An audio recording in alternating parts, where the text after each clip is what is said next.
अब हम करेंगे नेक्स्ट सॉल्वेंसी रेशो, जो कि हमारी लास्ट रेशो है, that is debt to capital employ. ये देखो, मैंने आपको डेट भी पहले बता दिया है कि डेट को अच्छे से मैंने लास्ट वीडियोस में डिफाइन कर दिया है। आप एक बार मेरी लास्ट वीडियोस जरूर देख लेना। उसके बाद कैपिटल एम्प्लॉयड भी मैंने बहुत अच्छे से लास्ट वीडियोस में एक्सप्लेन किया हुआ है, तो आप वहाँ से इसको चेक कर लेना। लेकिन मैं फिर भी थोड़ा इन शॉर्ट में आपको बता देती हूँ, लेकिन डिटेल में आप वहाँ से देख लेना कि डेट को कैसे कैलकुलेट करते हैं और कैपिटल एम्प्लॉयड को कैसे कैलकुलेट करते हैं। अब इसका जो फॉर्मूला है, देखो, डेट हमेशा याद रखना, मैं बार बार बोल रही हूँ आपको कि डेट हमेशा लॉन्ग टर्म होते हैं।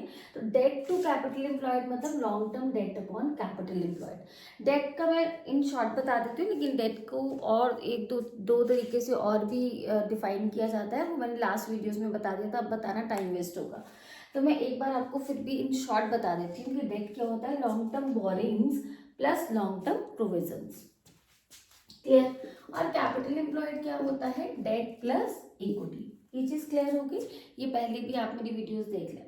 लाइबिलिटी साइड में जो कैपिटल एम्प्लॉयड होता है वो क्या होता है, लॉन्ग, अब इसमें होता है डेट प्लस इक्विटी। अब लाइबिलिटी साइड से जब मैं लेती हूँ, तो लाइबिलिटी साइड से जब मैं लूंगी तो मैं क्या करूंगी, long term borrowings plus long term provisions, ये हो गया डेट का पार्ट। और इक्विटी का पार्ट क्या हो गया, share capital plus reserve and surplus. इन दोनों को जब मैं प्लस कर देती हूँ, या मैं डेट प्लस इक्विटी कर देती हूँ, लेकिन डेट को और ज्यादा डिफाइन कैसे करते हैं, लॉन्ग टर्म बोरिंग्स और लॉन्ग टर्म प्रोविजंस, और इक्विटी को हम कैसे डिफाइन करते हैं, share capital plus reserve and surplus. जब हम लाइबिलिटी साइड लेते हैं, तो लाइबिलिटी साइड में जब हम इन सब चीजों का टोटल करते हैं, जैसे मैंने आपको पहले भी बैलेंस शीट के उससे समझाया था, share capital plus reserve and surplus plus non current liabilities. Non current liabilities में लॉन्ग टर्म आती है, जिसमें लॉन्ग टर्म प्रोविजंस होता है और लॉन्ग टर्म बोरिंग्स होती है। तो ये सब जो पार्ट है, ये पार्ट है कैपिटल एम्प्लॉयड का।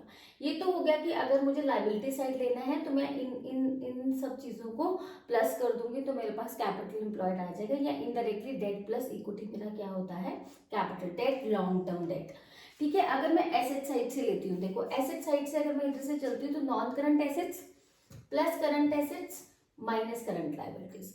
तो इसको, इन दोनों को प्लस किया और इसको इसमें से, इन दोनों को प्लस करने के बाद जो टोटल आया इसमें से माइनस कर दिया, तब भी इनडायरेक्टली मेरे पास ये वाला पोर्शन आ जाएगा। मतलब ये कैपिटल एम्प्लॉयड वाला पोर्शन जो है वो हमारे पास आ जाएगा जब मैं इन दोनों को प्लस करके करंट लाइबिलिटीज को माइनस कर दूंगी। या मैंने नॉन करंट एसेट्स को में वर्किंग कैपिटल को प्लस किया, तो working capital automatically current assets minus current liabilities. तो दोनों तरीके से हम लोग निकाल सकते हैं कि लाइबिलिटी साइड से भी और capital side, sorry, liability side से भी और एसेट साइड से भी हम कैपिटल एम्प्लॉयड को निकाल सकते हैं। बाकी इससे और ज़्यादा डिटेल में देखना तो मैंने लास्ट वीडियो में इसको डेट और कैपिटल एम्प्लॉयड के डेफिनेशन को अच्छे से एक्सप्लेन किया है। नेक्स्ट हम करेंगे एक्टिविटी रेशो। मैंने आपको अभी तक लिक्विडिटी रेशो और सॉल्वेंसी रेशो कवर करा दिया है, और नेक्स्ट अब हम करेंगे एक्टिविटी रेशो। एक्टिविटी रेशो में जो सबसे पहली रेशो है, एक्टिविटी रेशो, परफॉर्मेंस रेशो और टर्नओवर रेशो, इसको हम तीन नाम से बोलते हैं। और जो इसमें रेशियोज आती हैं वो कौन कौन सी आती है, जो पहली रेशो आती है वो क्या आती है, इन्वेंट्री टर्नओवर रेशो। अब आपको टर्नओवर तो पता होगा क्या होता है, टर्नओवर क्या होता है, sales. Next trade receivable turnover ratio, जिसको मैं नाम देती हूँ टीआर। फिर trade payable turnover ratio, TPTR. Working capital turnover ratio, WCTR। Fixed asset turnover ratio, FATR। Net asset turnover ratio, net asset NATR।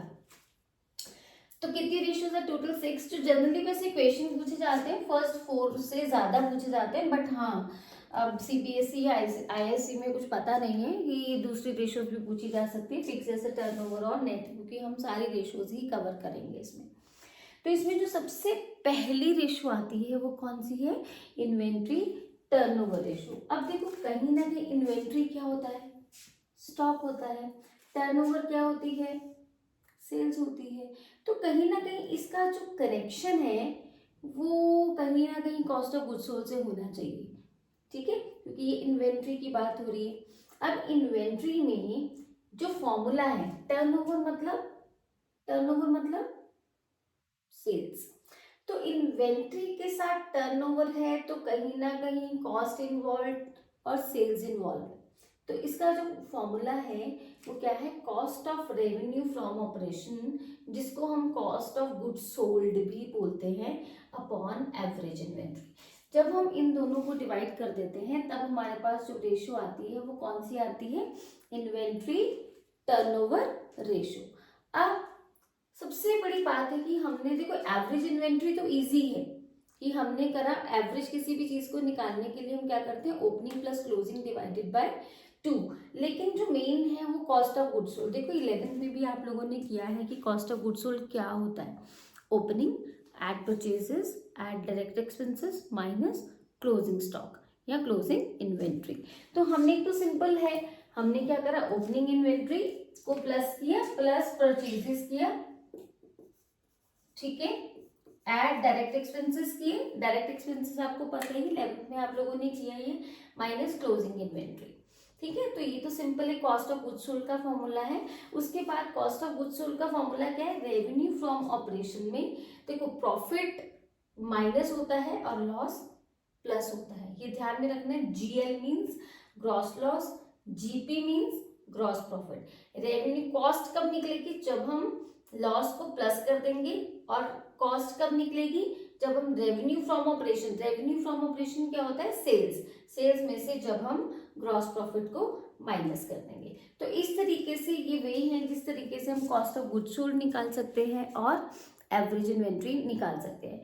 अब हम इसको एग्जाम्पल से समझेंगे कि किस तरीके से, देखो इतना तो इजी क्वेश्चन आएगा नहीं कि सिंपल उन्होंने आपको ये सारी इन्फॉर्मेशन दे दी और आपको बोल दिया कि आप निकालो इन्वेंट्री टर्नओवर रेशो, ऐसा नहीं। मैंने आपको पहले ही बोला था रेशो एनालिसिस का क्वेश्चन दिखता छोटा है बट इसमें ट्विस्ट ऐसे आते हैं। एक तो ट्विस्ट जो है वो मैं आपको समझा दूंगी, बस उन्हीं ट्विस्ट को आप अच्छे से कर लेना, उससे बाहर और कुछ नहीं आएगा, क्योंकि ट्विस्ट ही आपके जो मेन है, जो आपके क्वेश्चन को रोक सकते हैं सॉल्व होने से। लेकिन अगर आपने इन ट्विस्ट को अच्छे से समझ लिया, इस कॉन्सेप्ट्स को अच्छे से समझ लिया, तब आप इजीली इस क्वेश्चन को सॉल्व कर सकते हैं। अब हम समझते हैं इन्वेंट्री टर्नओवर रेशियो को with the help of example. Example में opening inventory 48,000, closing inventory 52,000, revenue from operation मतलब सेल्स हमें गिवन है 6 लाख, जीपी है 20% ऑन कॉस्ट, कैलकुलेट आईटीआर। ये हमारे पास क्वेश्चन है और इसी इंफॉर्मेशन से हम आईटीआर निकालेंगे। ITR means inventory turnover ratio. तो इसका जो फॉर्मूला होता है वो क्या होता है, cost of revenue from operation upon average inventory. इसको हम बाद में देखेंगे क्योंकि ये हमने कैलकुलेट कैसे किए हैं ये मैं आपको बता रहा हूँ। हमने लेट क्या कर लिया है, अब हमें फाइंड आउट जो करना है वो हमें यहाँ पर cost of revenue from operation चाहिए, बट एक्चुअल में मुझे क्या गिवन है, रेवेन्यू फ्रॉम ऑपरेशन, मतलब मुझे सेल्स गिवन है, लेकिन मुझे जो चाहिए वो क्या चाहिए, कॉस्ट ऑफ गुड्स सोल्ड मतलब cost of revenue from operation. तो इसके लिए हम पहले लेट किसको करेंगे, जो हमें चाहिए, लेट किसको करेंगे, let cost of revenue from operation is 100। जब भी कोई चीज परसेंटेज में होती है तो हम उसको लेट क्या करते हैं, उसको मानते क्या है, हम उसको 100। तो ग्रॉस प्रॉफिट उसमें कितना दे रखा है, 20% ऑन कॉस्ट। तो 20% ऑन कॉस्ट मतलब 20% 20 हो गया। फिर उसके बाद रेवेन्यू फ्रॉम ऑपरेशन, देखो सेल्स किससे मिलके बनता है, कॉस्ट प्लस ग्रॉस प्रॉफिट। तो कॉस्ट आपके पास कितनी है, cost of revenue from operation, यहाँ आप पूरा लिखोगे cost of revenue from operation plus gross profit, तो 100 प्लस 20 दैट इज 120। तो अब हमें क्या गिवन है, जो गिवन होता है जैसे हम यूनिटरी मेथड मैथ्स में करते थे कि इफ रेवेन्यू फ्रॉम ऑपरेशन, जो चीज हमें गिवन है वो इनर कॉलम में लिखेंगे और जो हमें फाइंड आउट करनी है वो आउटर कॉलम में लिखेंगे।